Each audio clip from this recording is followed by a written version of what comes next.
What are you doing, Mitchell? Do you think she'll ever find out? Isn't this exciting? That voice. My heart faltered at the sound of it. I had come home early, feeling uneasy for reasons I couldn't explain. Now, standing in the hallway, I could hear laughter and clinking glasses coming from the living room. Cautiously stepping forward, I peeked through the slightly ajar door. My husband Mitchell, my best friend Natalie, and my mother Donna were all sitting there, a half-empty bottle of wine on the table, surrounded by an aura of infectious joy. Mitchell's arm was around Natalie, and my mother was sitting so close to him, their knees almost touching. What's so funny? I stepped into the room, my voice heavier than I intended. The laughter died. They looked at me, stunned, eyes wide with guilt. Donna was the first to speak, masking her surprise with a too bright smile. "Casey, you're home early. We were just catching up."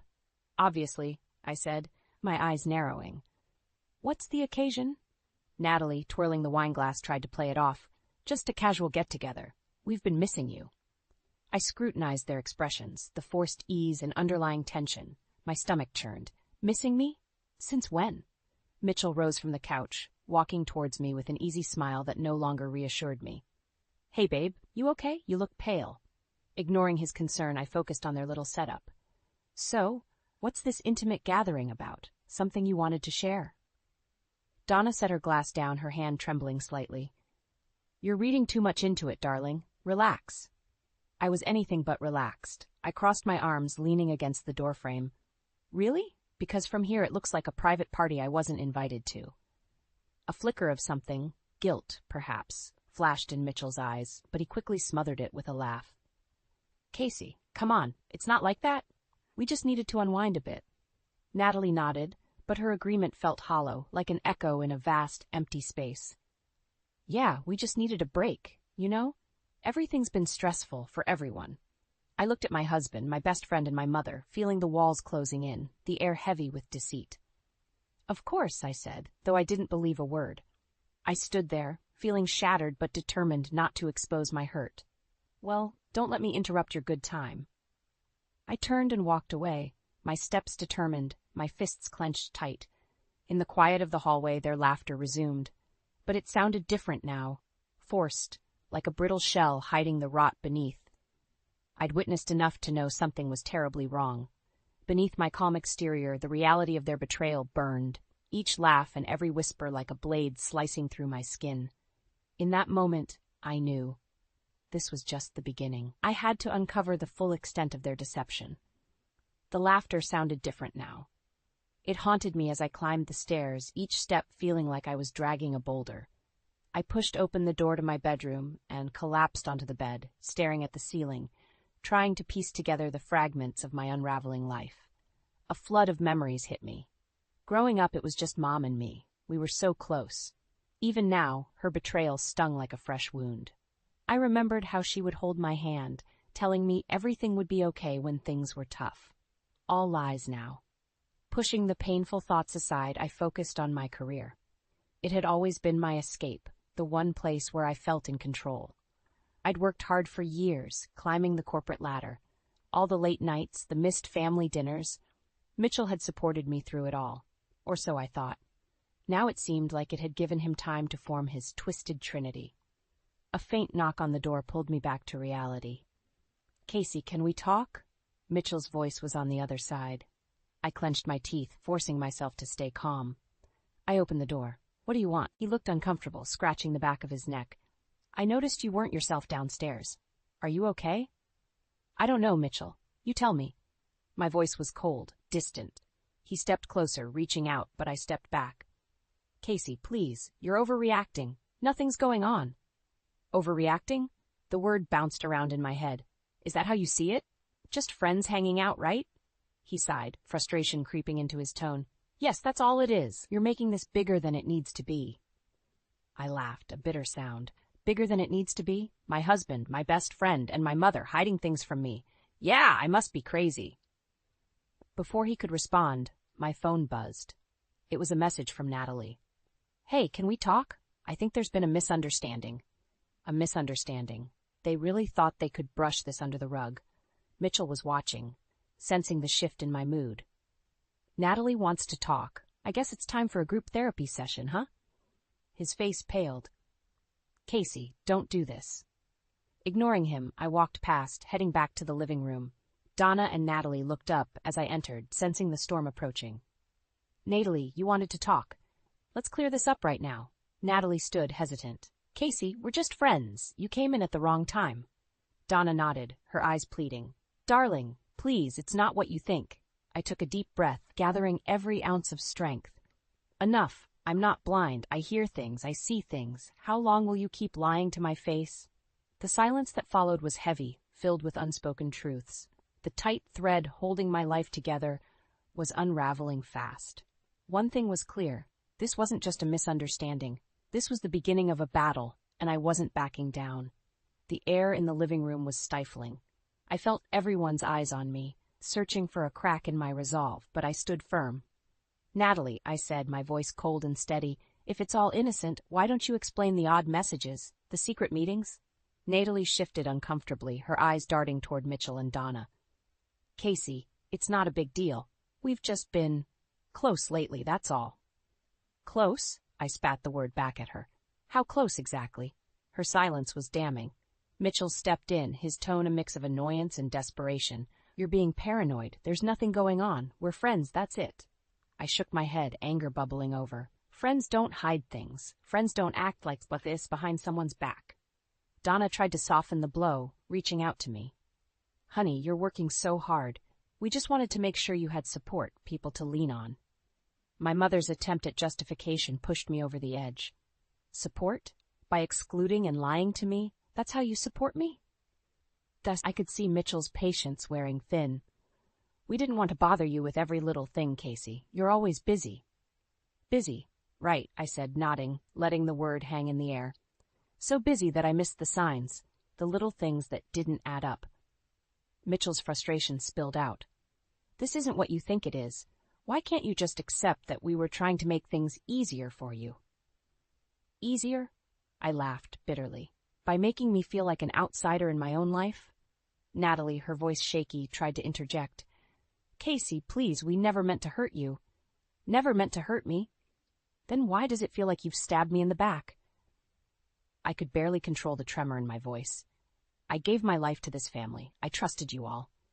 Donna's eyes filled with tears, but I had no sympathy left. All right, you've made your point, she said quietly, but let's not blow this out of proportion. Out of proportion? I let out a breath of pure disbelief. You've been hiding something huge from me, and you want to downplay it? Hannah's small voice drifted from the hallway. Mommy, what's going on? I turned to see my daughter, her innocent eyes wide with worry. My heart ached, but I forced a smile. Nothing, sweetie. Just grown-up talk. As Hannah shuffled back to her room, I looked at the three of them, a husband, a best friend, and a mother who had conspired to keep me in the dark. I'm done with this conversation, I declared, my voice firm. You think I'm overreacting? Fine, but I'm not done digging. With that, I left the room, the bitter taste of betrayal thick in my mouth. Whatever was going on, I was going to find out, and there would be a reckoning. The tension in the house thickened each day. I couldn't look at Mitchell, Natalie, or Donna without feeling a surge of anger. Hannah noticed my distraction but was too young to understand. Meanwhile, the odd behaviors were piling up, one by one, painting an increasingly sinister picture. It started with the phone calls. Whenever I walked into the room, Donna would end her conversation abruptly. Just catching up with an old friend, she'd say, smiling too brightly. Then there were the glances between Mitchell and Natalie. They exchanged looks that felt like silent agreements, words left unspoken, connected by something I wasn't part of. Late-night meetings, whispers in the kitchen, flipping their phones upside down, every small action screamed secrecy. One evening, I caught a glimpse of a flirtatious text on Mitchell's phone before he quickly locked the screen. My stomach turned, but I stayed calm. Who's that? I asked, keeping my voice light. Just a work thing, he replied, too quickly. My suspicion solidified. I needed more than snippets and gut feelings. I needed undeniable proof. I began paying closer attention. Mitchell's car parked at odd places, Donna's slips about where she'd been, and Natalie's vague explanations about her whereabouts, all clues leading to a single horrific conclusion. They were seeing each other behind my back, As I mentally connected the dots, I confronted them. I gathered Mitchell, Natalie, and Donna in the living room, the same place where my world had started unraveling. "We need to talk." "Seriously," I said, my voice leaving no room for argument. They exchanged nervous glances. Donna tried to play it cool. "What's this about, darling?" "No more lies," I demanded. "I know something's been going on. I want the truth." Mitchell looked to the floor, unable to meet my gaze. Natalie's face flushed red. Donna took a deep breath, finally breaking the silence. "All right, Casey, you want the truth? Here it is." A coldness swept over me as she continued. "We've been involved, all of us, in a relationship together. I felt like I'd been hit by a truck." "A relationship? You mean like an affair? All of you?" Donna nodded. "We didn't mean for it to happen this way, but yes, we've been involved. Polyamorous." Mitchell finally looked up, guilt and relief mingling in his eyes. "I'm sorry, Casey. We didn't know how to tell you. We didn't want to hurt you." Natalie added quickly, "We didn't choose this to hurt you, Casey. It just happened." I stared at them, the reality of their betrayal sinking in. "Hurt me? You think saying that in such a calm tone makes it any less painful?" The facade of my normal life shattered. I felt anger, betrayal, and shock battling within me, but beneath it all, a fierce determination rose. I looked each of them in the eye, a final resolve hardening in my voice. "This is not over. You will regret every bit of this." Their expressions twisted in a mix of fear and uncertainty. They should be scared. I turned and left, my mind racing with plans. My revenge was just beginning. Silence engulfed the room after I walked out. The raw mix of emotions inside me was hard to contain, but I knew I had to stay focused. After a while, I went to Hannah's room and quietly sat by her bed, watching her sleep, her breath even and calm, a soothing contrast to the storm I faced. The next morning, I called my sister Erin. "Can I come over? It's urgent," I said, trying to keep my voice steady. "Of course, Casey. What's going on?" she asked, concern coloring her tone. "It's complicated. I'll explain when I get there." I hung up, packed a small bag, and gently woke Hannah. "We're going on a little trip to Aunt Erin's, okay?" Hannah's eyes lit up. "Yay! Can we have pancakes for breakfast there?" I forced a smile. "Absolutely." Leaving Mitchell, Donna, and Natalie behind felt like shedding a skin. I drove with a clear purpose, needing the support Erin always provided. When I arrived at Erin's place, she greeted me with a warm hug, instantly knowing something was really wrong. "What happened?" she asked gently as we settled on her couch. "They've been involved. Mitchell, Natalie, and Mom. Behind my back," I managed to say, feeling the sting as fresh as when I discovered the truth. Erin's eyes widened in shock. "What? How could they? I can't believe this." Anger flashed across her face. "You don't deserve this, Casey. I need your help." "I have to protect Hannah and figure out my next steps," I said, my voice steadying with resolve. Erin nodded immediately. "You know I'm with you. Whatever you need." Our first move was to meet with a lawyer. I planned to pursue legal separation from Mitchell and ensure Hannah's custody arrangements protected her from the toxicity. Erin stayed with Hannah to keep things normal for her while I focused on dismantling the life that had become a lie. Later, when I went to pick up Hannah, I faced Mitchell. His eyes were filled with a mix of regret and helplessness. "Casey, can we talk, please?" I looked at him, my voice icy. "There's nothing left to talk about, Mitchell. I've contacted a lawyer. This is over." He looked down, defeated. "I never wanted to hurt you." "Well, you did, and now there are consequences," I replied, turning away to leave. Back at Erin's, my father Robert stopped by. Erin must have told him something, judging by the stern look on his face. "Casey, what's going on?" he asked. The kitchen felt smaller with their expressions bearing down on me. "Mitchell, Natalie, and Mom, they've been in some twisted relationship behind my back." "Donna, too?" Robert asked, his voice a mix of shock and disappointment. I knew she could be selfish, but she did it. "And now I'm going to make sure they realize just how big a mistake it was," I said firmly. Robert reached out, placing a supportive hand on my shoulder. "You will get through this, Casey. We will help you." Looking at Robert and Erin's determined faces, I felt a surge of strength. I wasn't alone in this.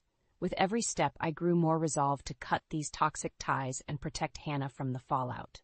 Mitchell, Natalie, and Donna thought I was just hurt. They had no idea what was coming their way. Erin's house became our sanctuary. Hannah adjusted to the change with the resilience only a child could muster, soothed by the presence of her doting aunt and stern but loving grandfather. Meanwhile, I threw myself into the legal proceedings. My lawyer, Denise, was a tough woman who didn't mince words. "We need to file for custody and get a restraining order if necessary," Denise said during our first meeting. "Protecting Hannah should be our #1 priority." I nodded. "I can't let her be around them. Not after what they've done. Yes, every detail matters. Keep it professional, but don't hold back anything relevant."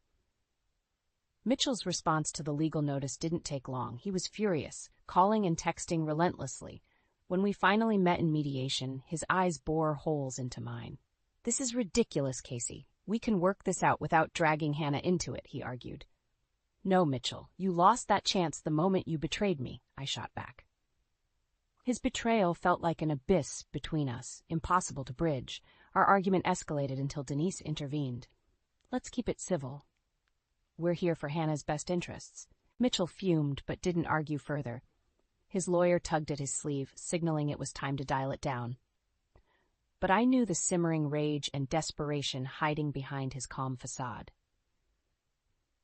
The scandal spread quickly through our community. Neighbors whispered behind their hands. Social media buzzed with speculation. One day, dropping Hannah off at school, I overheard a couple of parents. "Did you hear about Casey's husband?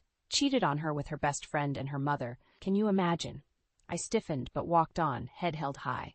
This wasn't my shame to bear. But the public fallout hit its peak when Sam, Natalie's husband, stormed into the lawyer's office one day. His face was a mask of fury. "Casey, is it true? Natalie and Mitchell?" he demanded. "Yes," I said simply, meeting his gaze. "It's all true." Sam's face twisted with rage and hurt. "I knew something was off. I'm filing for divorce. She won't see a penny from me." His anger was a stark reflection of mine, and I felt a grim satisfaction knowing Natalie would face consequences beyond what I could enact. As the weeks went by, our strategy paid off. The court granted me full custody of Hannah, and Mitchell was ordered to pay alimony and child support. Publicly, the scandal wreaked havoc on his reputation. Donna found herself the target of disdain from her social circles. I never thought she'd go that low. I heard someone say at the grocery store, it was a small satisfaction, but satisfying nonetheless. Natalie, on the other hand, was dealing with Sam's impending divorce suit, a messy, ugly affair. Her once shimmering life was disintegrating. Through it all, Aaron and Robert stayed by my side, helping me rebuild. Their steadfast support was my lifeline. As the dust began to settle, Mitchell approached me one last time. His face was drawn, his eyes hollow. "Casey, is there any way we can start over?" I looked at him, the man who had once been my world, now alien to me. "No, Mitchell, we're done. You need to live with the choices you made. Hannah and I are moving on." Turning away, I felt a surge of relief. I had faced betrayal and found my strength. The road ahead wasn't clear, but at least it was mine to walk, free from deceit and betrayal. Life had settled into a new rhythm at Aaron's house. Hannah was adjusting well, and I finally felt a sense of control returning. But I wasn't done. The time had come for my revenge. Late one evening, after putting Hannah to bed, I sat down with Aaron. "It's time. I need to expose them," I said, my voice resolute. Aaron leaned in, her eyes full of determination. "What's your plan?" I pulled out my laptop and showed her the secret recordings I'd managed to collect over the past few weeks. Mitchell's confessions, Natalie's guilt-ridden ramblings, and Donna's shocking admissions. "These need to go public. People need to see who they really are," I explained. Aaron nodded. "Let's do it. They deserve everything coming their way." Together, we uploaded the videos to a hidden social media account and shared the links anonymously with several community groups and local news outlets. It didn't take long for the videos to go viral. The fallout was immediate and brutal. Comments poured in, expressing disdain and disbelief. The once respected Mitchell, Natalie, and Donna were now subjects of vicious gossip and public shaming. I received a text from Mitchell late that night. "Casey, you need to stop this. It's ruining us." I ignored it. There was no room for mercy. A few days later, I ran into Donna at the grocery store. She looked haggard, a shell of the woman she once was. "Casey, I can't go anywhere without people staring at me. How could you do this?" I met her eyes without flinching. "You did this to yourself, Mom. Actions have consequences." Natalie's life was unraveling too. Sam's divorce suit was the talk of the town. I heard through mutual friends that she'd been forced to leave her job. One evening, she called me, her voice trembling. "Casey, please, I'm begging you, stop this. I've lost everything." "Good," I replied coldly. "Now you know how it feels." Mitchell, desperate, showed up at Aaron's doorstep. Aaron stood firm, blocking his way. "You're not welcome here, Mitchell. Leave." He pleaded, "Please, Casey, I was wrong. I'll do anything to fix this." I stepped forward, my face a mask of resolve. "Fix it? There's no fixing this. You did this. Now live with it."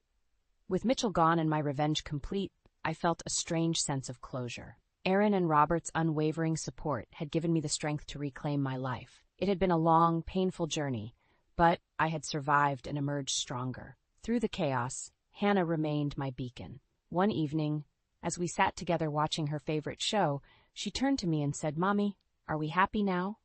I smiled, genuinely this time. "Yes, sweetie, we're happy." In the weeks that followed, Mitchell's life fell apart. He lost his job, became a pariah in the community, and was left to brood in his isolation. Donna and Natalie were similarly ostracized, struggling to rebuild their shattered reputations. As for me, I found peace in the simple joys, morning pancakes with Hannah, quiet evenings with Aaron and Robert, and the calm certainty that I had done the right thing. The web of deceit that once strangled my life was gone. Looking ahead, I saw a future filled with hope and new beginnings.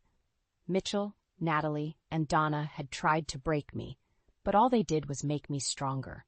Standing in the warm sunlight, holding Hannah's hand, I knew that we had finally found our way out of the darkness, and there was no going back. Months passed, and a sense of normalcy slowly returned. Aaron's house had become a home for Hannah and me. The chaos created by Mitchell, Natalie, and Donna's betrayal was starting to feel like a distant nightmare. One sunny Saturday morning, Aaron and I were watching Hannah play in the backyard when the doorbell rang. It was Mitchell. He looked like a ghost of his former self, pale, tired, and aged beyond his years. "Can we talk, please?" he asked, his voice barely above a whisper. Aaron stayed inside, ready to intervene if necessary. I stepped out onto the porch, folding my arms. "What do you want, Mitchell?" He struggled for words, desperation clear in his eyes. "I lost everything, Casey. My job, my friends, my life. I know I deserve it, but I need to see Hannah. Please." "She's doing fine without you. Better, in fact," I replied, not ready to soften. "Casey," he pleaded, "I know I can't fix what I did, but she's my daughter, too." "I don't want to miss her growing up," I sighed, feeling a conflict within. "You should have thought of that before you betrayed us." He nodded, a broken man. "I know, and I'll spend the rest of my life making it up to both of you if you'll let me." "Go home, Mitchell," I said warily. "I'll think about it." Back inside, Erin looked at me, concern etched on her face. "You okay?" "Yeah," I said, exhaling slowly. "Just dealing with the wreckage." My father, Robert, came by often, offering the kind of quiet support that spoke volumes. "You're doing great, Casey. Better than I ever expected." "Thanks, Dad," I said, appreciating his steady presence. His wisdom anchored me, reminding me of the simple truths that kept me grounded. Donna's attempts to mend our severed bond were less frequent but equally poignant. One afternoon she called. "Casey, I miss you. I'm so sorry for everything." "The damage is done, Mom," I answered with a sad finality. "It's going to take more than an apology to fix this." Over time, the sharp edges of betrayal dulled, replaced by a new focus, Hannah's future. We settled into a comfortable routine, life's small joys reminding me what mattered most. I threw myself into my work, finding new goals and achievements to pursue. One evening, as I tucked Hannah into bed, she looked up at me with bright eyes filled with trust.